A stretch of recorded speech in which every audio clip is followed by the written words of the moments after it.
आज हमारे हम जो शिवलिंग की पूजा करते हैं हमारे सनातन परंपरा में, लेकिन दूसरे लोग इस शिवलिंग को कुछ और ही समझते हैं। वो समझते हैं कि शिव जी का जो है गुप्तांग है और इसकी पूजा हम करते हैं।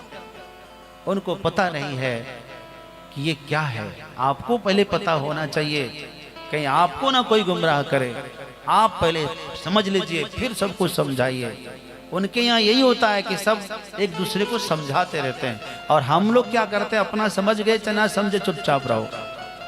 ना तो हम पूछते हैं और ना हम किसी को जानने के बाद समझाने की चेष्टा करते हैं। आपको पहले समझना चाहिए, फिर दूसरों को समझाने का काम करना चाहिए।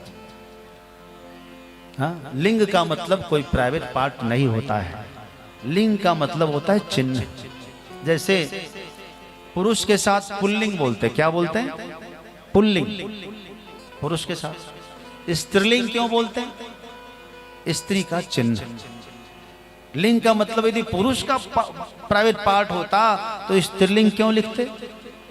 स्त्रीलिंग के स्त्री के पास तो नहीं है। स्त्रीलिंग का मतलब है स्त्री का चिन्ह। नपुंसक लिंग, नपुंसक के साथ नपुंसक का चिन्ह, पहचान, एक पहचान, एक चिन्ह। जैसे मूर्ति है, मूर्ति हनुमान जी नहीं है, मूर्ति हनुमान जी की एक प्रतीक है, एक चिन्ह है। ये सुपारी गणेश नहीं है भाई, लेकिन सुपारी गणेश जी का एक चिन्ह है। रख लिया, प्रतीक की हम पूजा कर रहे हैं, प्रतीक की पूजा करते हैं। मूर्ति भगवान नहीं है, लेकिन मूर्ति भगवान की एक प्रतीक है। प्रतिमा भगवान की प्रतीक है, हम मानकर पूजा करते हैं। तो शिवलिंग का मतलब होता है शिव जी का एक प्रतीक, एक चिन्ह विशेष। वो भी एक फिक्स साइज नहीं है। आप देखिए, काशी विश्वनाथ अलग आकार के दिखेंगे, महाकाल अलग आकार, सोमनाथ अलग आकार। आप केदारनाथ जाइए, वहां का आकार ही भी डबल। तो कोई फिक्स आकार, यही निराकार स्वरूप है शिव जी का। तो मुझे जो कहना था, यही कहना है कि ये देखो, जो जलाधारी है वो माता जी का हाथ है। क्या है वो? हाथ है, ऐसे ऐसे इस तरह से हाथ। और इस हथेली पर जो है शिव जी का वो प्रतीक चिन्ह रखा हुआ है ना। शिव जी का चिन्ह, इसलिए शिवलिंग कहते हैं। ये कोई, इसको इंद्री से कोई मतलब नहीं है। तो हम इसकी आराधना करते हैं। शिवलिंग में चारों ओर जो है नाग लिपटा हुआ है। देखना आप जो बनाते हैं तो क्या है, शिव जी के मस्तक है और मस्तक के चारों ओर जो है नाग लिपटा हुआ है। शिव जी की 5 पुत्रियां है ना, विषहरा, दशा आदि जो है, ये 5, अशोक सुंदरी, कार्तिक, गणेश, पार्वती। यानी यदि हम शिवलिंग की बढ़िया से पूजा अर्घा सहित स्वच्छता करके, साफ सफाई करके, सेवा करके पूजा करते हैं तो पूरे शिव परिवार की पूजा का फल मिलता है।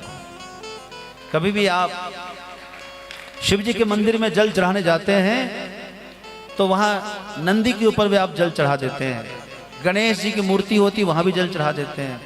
पार्वती की मूर्ति, उसको भी जल चढ़ाते हैं। ये ठीक नहीं। माता पार्वती ने एक बार कह दिया कि भोलेनाथ, आप तो दिगंबर हैं, आपको जल की आवश्यकता है, आप पर जल चढ़ाता है, आपको कोई दिक्कत नहीं।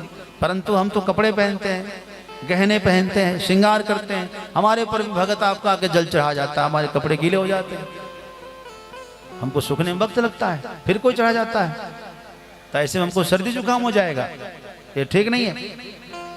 तब शिव जी ने कहा कि आपकी मूर्ति हमसे अलग हो।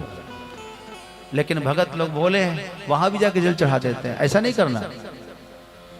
जल चढ़ाना है केवल शिव जी पर, और जल लास्ट में उसको जरा चारों ओर घुमा दीजिए। तो चारों ओर घुमाने से क्या हो जाएगा, एकदम वहां तक जाइए जहां से जल गिर रहा है।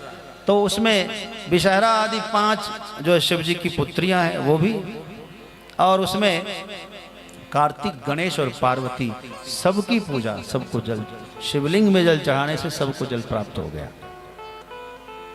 मूर्तियों पर जल नहीं चढ़ाना चाहिए कभी। मूर्ति की पूजा फूल, धूप, दीप, भोग, नैवेद्य से करनी चाहिए। तो मैं यही बताना चाहता था कि जब आस्था के साथ, किसी के आस्था के साथ खिलवाड़ नहीं करना चाहिए। तो हमारी आस्था के साथ कोई खिलवाड़ ना करे। यदि ऐसा करता है तो वह अपराधी है, वो दंडनीय है, उसको सजा मिलनी चाहिए।